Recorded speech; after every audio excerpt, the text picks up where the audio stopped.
Hello everybody and welcome back to my channel. I hope that you're doing okay today. In today's video I want to talk about getting early psychology experience. So in this video I'm going to take you through where you can find these roles. I'm going to talk briefly about how to kind of write an application for these roles, and then I'm going to go through what the roles are, both voluntary positions and paid positions. I don't know about you, but when I was in sixth form, or maybe the narrative's changed nowadays, but when I was in sixth form in uni, there was definitely the idea that an assistant psychologist role is kind of the first role that you apply to when you graduate uni, and that's kind of where you start your psychology career journey.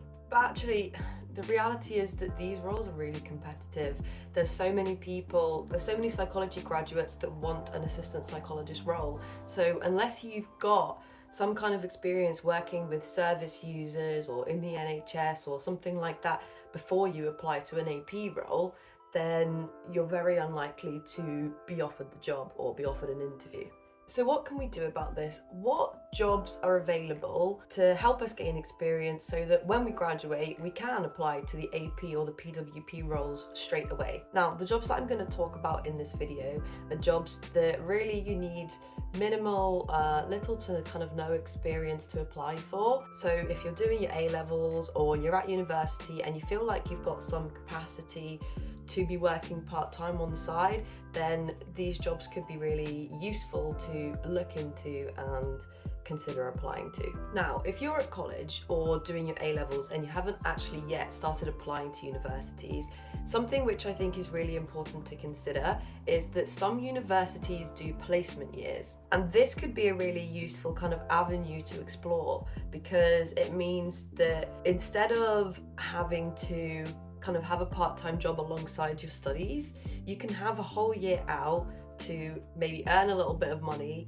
and get some good psych experience while also not having too much else going on around the outside of that. So yeah, definitely have a look at the universities that you're interested in and see if they offer a placement year, because I think that that's something which I personally wish that I had looked into more. So I think a really important place for us to start is to talk about where you can actually look for these jobs. How do you find them? The main websites which you can look on are, I would say, probably Indeed.com and NHS Jobs. So if you just Google Indeed.com or NHS Jobs, the website will come up, and within that you can kind of search the job role and also the area that you're in or the area that you're happy to work in, and all of the available jobs will come up. Now, not all of the roles that I'm going to talk about will be on NHS Jobs, because they're not all necessarily direct NHS services, but I think that these two are a really good place to start your job search. If you are applying to roles within kind of local mental health charities, then to find those roles, it might be worth just going straight onto the charity website and seeing what opportunities they've got available on their website. Most of the roles within charities are probably going to be voluntary positions, and so obviously they're not going to be suitable for everybody. But seeing as they are voluntary positions, even if the website doesn't have anything on there that you feel like fits the kind of level that you're at, then I would just suggest getting a contact email or a contact number and contacting them and saying, look, I'm interested in volunteering, I'd really love to help out, is there anything that I can do? And realistically, you know, they're not having to pay you. They might have to put you through a little bit of training, but it's extra hands that they're not having to pay for. So hopefully they'll be quite open to kind of taking you on board and seeing what opportunities they can provide. So let's talk quickly about actually writing an application to apply to these roles. I think when writing an application, a good place to start is to look at the person specification that they've got on the job advert and have a little bit of a think about any kind of experience that you have. It might be professional, personal, educational, that has helped you develop that skill that they've got on the person specification. And I think a really nice way to do this is to literally go through each point on the person specification and have a think about where you might have developed that skill. Have a think about why you've got that skill, how you developed it, where did you develop it, and just write a little couple of bullet points under each kind of point in the person spec. Now, sometimes it can be a bit daunting looking at the person spec because you think, oh, I don't even have all the essential criteria that they're asking for. But actually, I think that that's okay. And especially in this situation where these roles, realistically, they're not super well paid and they don't have a lot of applicants, but there are generally quite a lot of these roles available. So even if you don't have all the essential criteria, I would say write an application as well as you can, trying to meet as many of the criteria as you can, and just see what happens. You never know, you might be offered an interview, and yeah, you might as well just give it a go. So the YouTuber Sharon B, she has made a couple of videos about her experience of these kind of early psych-related roles. And in those videos, she spoke a little bit about what came up in interview. She spoke about what kind of she did in those roles, what kind of skills she developed that were useful moving forwards in her psychology career. So if you want more information about that, and you're interested in kind of learning about, you know, maybe how you might be able to write an application or some things that you could prepare for an interview, then I've linked those videos below. So I definitely recommend going and checking them out and seeing what more information you can learn. So now let's talk about what jobs you can actually look for. So I've split this section into two different halves. So the first half are kind of voluntary positions, and obviously not everybody is going to be able to spend time volunteering. But I think it's important to add this in here, especially, you know, if you do have very limited experience or even limited time, then finding a voluntary experience where you can maybe volunteer a couple of hours a week or a few hours a week, I think is a really good option. And then, yeah, the second half of the jobs will be paid roles. A really good place to start for looking for voluntary positions is by searching your local mental health or learning disabilities charities, looking on their website and seeing what they might have available. And as I said previously, even if they don't have anything available, give them a call, give them an email and offer your time and see what happens with that. Some charities that you could look at are Mind, Action on Addiction, Beat, Headway, Rethink, Samaritans, Sane and Together. If you know of any other charities that people might be able to volunteer and offer their services at, then let us know in the comments below. Yeah, it'd be really good to hear any other suggestions that people have. Something else which you could do is you could volunteer as a helpline worker. So some options for this are Shout, which is kind of like a texting support service. Samaritans, you could volunteer as a listening volunteer with Samaritans, and also Nightline, which is a listening service that a lot of universities have, which is kind of like a nighttime listening service which you volunteer for. If I remember correctly, it's one night every 2 weeks is the kind of commitment that they request from you.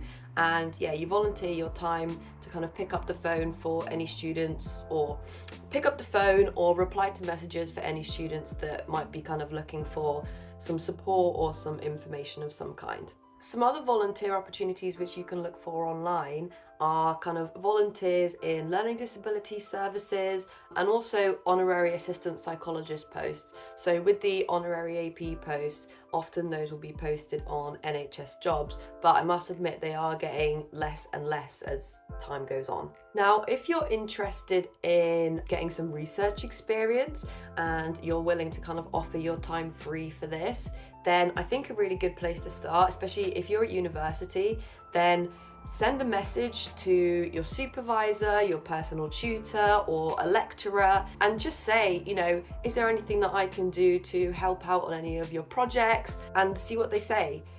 There's always, you know, researchers always have a lot going on, and the fact that you're offering your time for free, most likely they'll be able to offer you some kind of job or role or support within their projects. So now let's talk about paid positions. And I think a really important thing to just consider with this is how much time you really feel like you have to be able to commit to these roles. Obviously, there's going to be quite a wide range of roles in terms of how much time they ask from you, and also your situation and what you feel like you can realistically offer. So yeah, just take that into account. Try not to push yourself too hard, and yeah, just see what's out there and see what's going to fit into your life and work best for you. So a good place to start with paid roles is support worker or healthcare assistant roles. And you can find these roles in a number of different services. So it might be learning disabilities, care homes, neuro wards, or even just more kind of like medical wards in hospitals. And these are really great roles to help you develop some basic kind of skills related to psychological careers. And another really positive thing about these roles is that sometimes you can find bank positions. And so what this means, if you're a bank worker, it basically means that you're kind of like in a little group of people who can help out when help is needed, when they need some extra hands. So bank shifts, you know, you'll be offered bank shifts over a couple of weeks or months or whatever, and so you can kind of pick up these bank shifts as and when works for you, if it fits into your time. So I think that's a really good option if you are someone who is quite time constrained but still wants to be able to develop some skills in these areas. But you know, with the bank shifts, it is important to bear in mind that you don't really know how many shifts you're going to be able to pick up, and B, you're not working in a team regularly, so you're probably not going to develop skills as much as somebody who is working kind of in a regular service and regular team. But I do think it's a really great option to keep in mind and consider. So I've just had to get my laptop out so that I don't forget any of the roles. But some other great options that are really related to kind of psychological skills could be a victim support worker, an outreach worker, an IAPT employment support coordinator. An IAPT is improving access to psychological therapy, so that's quite a big mental health service, and that's the kind of service where PWPs work. So yeah, IAPT employment support coordinator, behaviour support worker, ABA tutor, or play worker. Now, I don't necessarily have time in this video to explain what all of these roles are, and in all honesty, I don't know that much about all of these different roles. I just know that they can be helpful and that other people have found them helpful. But there's a variety of responsibilities that they do that are very related to psychological work. And so, you know, if you're interested in these roles, have a search online, see what kind of things you'll be doing, and apply to anything that feels like a good fit for you.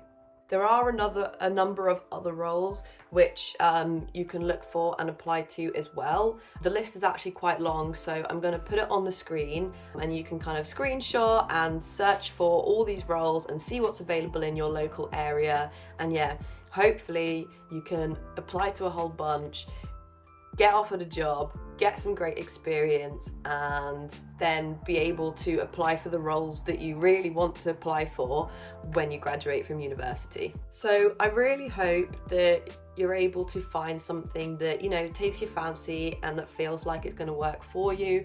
As you can see, there's so many different options. You're not just restricted to support worker or healthcare assistant, which I feel like a lot of people think they are. There's so many options, there's so much possibility. So take a look, see what works for you, and yeah, I wish you all the best of luck. I hope you found this video useful in some way. If you have any questions, then, you know, don't hesitate to ask in the comments below or send me a message on Instagram, whatever you feel most comfortable with. And yeah, if you haven't already, then subscribe to my channel so that you can stay up to date with the videos that I'm putting out. And hopefully I'll see you in the next video. Take care of yourselves and I'll see you soon. Bye.